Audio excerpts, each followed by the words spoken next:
University of Utah staff stumbled into a fantastic discovery cleaning out an old office. The find was a rare copy of a breakthrough computer operating system, possibly one of just 20 copies. Lincoln is live at the University of Utah for us right now, where this program was discovered. Lincoln. Hey, good morning, Ron. This really is a cool story. So it's going to take multiple segments here to kind of bring it all together. We're going to start here with Rob Ritchie, a research professor here at the U. You're holding something in your hand right now. Let's start with what this is exactly. Define this. So this is a magnetic tape that contains the earliest surviving version of the UNIX operating system, version 4 that we found right here at the University of Utah. Okay, for the lay people out there, what is this exactly, or what was it when it first came into existence, and when was that? So this tape is from about 1974.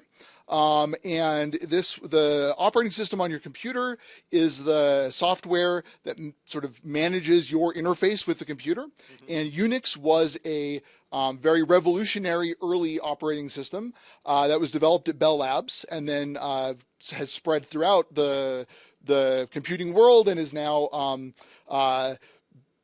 it or the ideas that it inspired have become kind of the basis of basically all of the computers that we use today. Okay, so let's translate this for people. For those who have iPhones, they're always operating to the latest versions, thing like that. Right. Is this kind of the earliest version of a computer operating system, or one of the earliest? Yes, that is correct. So an iPhone runs an operating system called iOS. Many of the ideas that are in iOS were actually originally developed in the operating system that is on this tape here. Now, up until a little while ago, you didn't think this existed here. That is correct. Yeah, we when this was developed at the time, I think people knew it was somewhat important, but didn't know how important and how universal it would become. And so we ended up, it was thought that the oldest version of Unix still in existence was version 5. This is version 4. So this is we found it this summer, and until then, this version was thought to be lost. Okay, in the world of computer history, science, that perspective, how valuable is this? I don't mean monetarily, but I mean basically for history's sake. Yeah, no, I mean for history's sake, this is really invaluable. It's really useful to be able to go back and look at how these ideas and how the software was originally developed, so we can kind of get a perspective on how things came to be the way they are today. And this is a really important piece of that history. Okay, and this was accidentally found, basically. Yeah, that is correct. So the Collard School of Computing is building a new building here on campus, and so we were cleaning up our old storage in order to get ready to move over there, and found this tape just sitting in a box. All right. Can you show us where it was found? Yeah. Do you want to take us back there? All right. We're going to go on a little tour here, so take us back there, Rob. This is just a closet, basically, essentially, right? Yeah, that's correct. So, and many of the things in this were kept by a professor here, Jay LaPro, who was a longtime professor here. He's since passed away, but many of the things that in this room are things that he had kept. His papers, old pieces of hardware, and so we were just kind of cleaning up stuff and getting ready to move into the new building. When you first heard about this, what did you think? It took a little while for it to dawn on us, like really how important this was, because there are other versions of Unix that are available and can be found on the internet, and people run them and examine them and that kind of stuff. So it took us a little while to realize that we had the oldest one that is currently still in existence. Mm-hmm. So how long did that take to kind of, I guess, saturate inside your brains? Well, it took us maybe a couple of days, but then it also took kind of, talking with the Computer History Museum, which I think you'll hear about in the next segment, to really understand what kind of what a unique find it was. I mean, is this a lesson for all of us? Because we all have closets, we have things that we haven't gone through in a while. I mean, this was sitting here for decades, essentially. Yeah. No, this is great news for pack rats, right? Keep all your old stuff. You never know when it's going to be an important historical artifact. I think, Jay, who kept this, I think, had some idea that it was unique. but I don't think he really, fully would have appreciated like what a big deal it was going to be to find this. Okay, today. before we go, Yeah. this paper, explain what that So is. this is a letter from Ken Thompson, who was the original one of the original kind of author of this software, and the originator of a lot of these ideas. Apologizing for delay in getting it to us. This was originally sent to Martin Newell, who is well known in the graphics world for his work that he did here in graphics. Little did Ken know Yeah. that we would be talking about We it. would be having this in a news segment, 50 years later. That's right. This is excellent. Okay, now who found it exactly? So it was found by Alex Marique, who's one of our staff members, and then another of our staff members, Jonathan Durig, drove it out to the Computer History Museum in California to get it read. All right. So, yeah, and that's the second part of this, Ron. We're going to talk about what it took to actually get some information off of this. There was no guarantee that anything would be on there, so we'll chat about that coming up. I'll send it back to you. That is so cool. What a story. And, we'll get back with you here in just a few minutes to get more on this fascinating story. Still coming up here in Arc Salt Lake at 20 minutes before 9. There is more to this story. Don't go anywhere because we're going to head right back to the University of Utah right after this.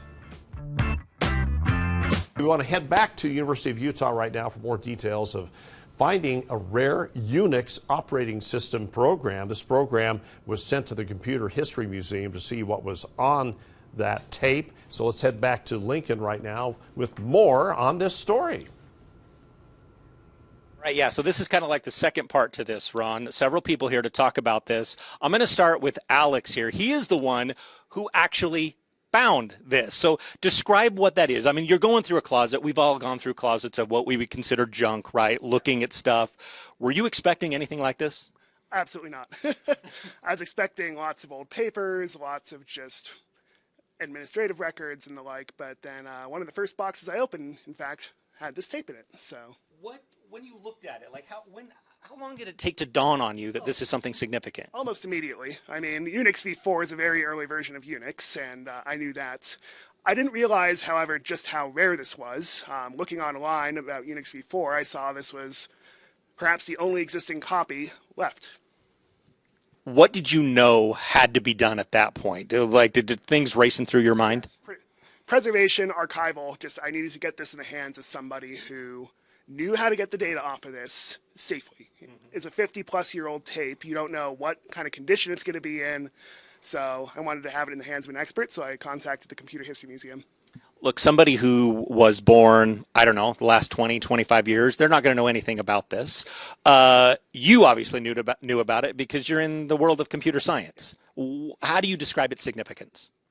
So, I mean, as Rob was saying earlier, this is a very early landmark in the development of operating system history. UNIX sort of underlies most everything that we run, either in terms of direct ancestry or just inspiration of sort of the concepts that are used today by all modern operating systems. Okay. I want to talk to John, correct? So tell me the process of getting information off of this. What had to happen? What they had to do is they actually have a modified version of an old vintage tape recorder. So the modified version, what they do is they have analog probes that actually read the raw data as it comes off of the tape head, and then they save that raw analog signal. And the reason they do this is because, the tape has its own logic for deciphering the analog signal and turning it into data, but you may only have one shot at one of these, right? If it's in bad shape, the actual iron oxides that are bound to the tape might be coming off as they go through the tape head. And you can hear that in a squeal apparently I've never heard this, but apparently there's a squeal that you can hear that I know that this tape, that's the last time it's ever done. So what they do is they get the raw signal off, and then that allows them to try to interpret it in a lot of different ways.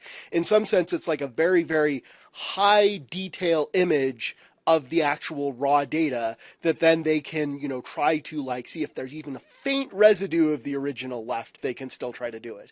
And so I will say, it turns out that may have been a little bit overkill because we got really lucky. So we got really lucky with this in a number of ways. So one of which is, of course, that old tapes are rewritable. They're not just write only.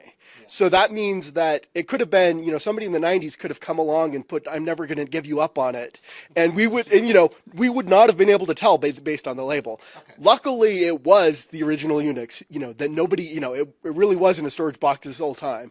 And, but the other reason we got lucky is because it just was in very good shape. Nobody had done anything to try to maintain it. Nobody had done anything to try to see or try to make sure it was in good condition, right? But it just happened to be in very good condition. We have, when they were actually reading it, there was almost no squeal at all.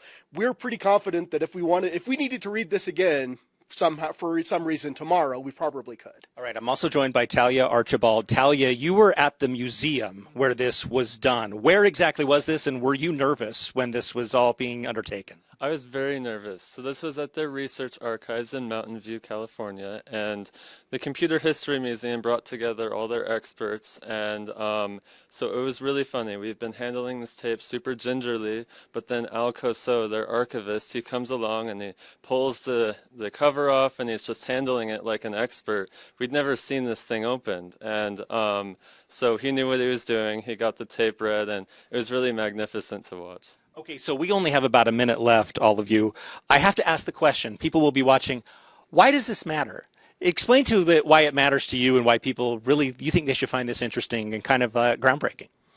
I think it matters partly because it allows us to see a glimpse into history that was truly significant piece of history. It was a time when computers were changing, right? Changing much more rapidly even than today. We always think of tech as changing, but it was changing super fast in the 80s and 70s and transforming. And even a year, this is a year older than the previous earliest version, right? Even a year is a pretty big change, right? And so it was, when you see the very first beginnings of something and you see it going from like seed to sapling, right? Mm-hmm. That's kind of what we saw here. This is the sapling version that before we only had the oak tree version, right? So that is why it's so exciting, is that we see this thing in the moment of flux. You can see the signs of all of the changes, of all of the things developing that we now see today. All right, so before we go, I just have to ask, how much information is stored on here? Just under 2 megabytes. 2 megabytes. Yes. Give somebody an example of how that equates to, like, I don't know, the phone in their pocket. The average single song on your phone probably has more information than. Yeah, I joked about "You Never Gonna Give You Up," right? Somebody could not have put the whole one in the amount of tape this consumed. They could not have put the whole song. Yeah. All right, found in a closet up here at the University of Utah. It's an awesome story. Glad we got to kind of dive into this a little bit. We're going to put this on our website. There's a lot more about this on the University of Utah's website. A lot of stories you can find out about this, so I'll send it back to you guys. Well, that's really cool, and we appreciate them sharing that with us. Lincoln, take care. Thanks. We learned a lot this morning from the University of Utah. Okay, we're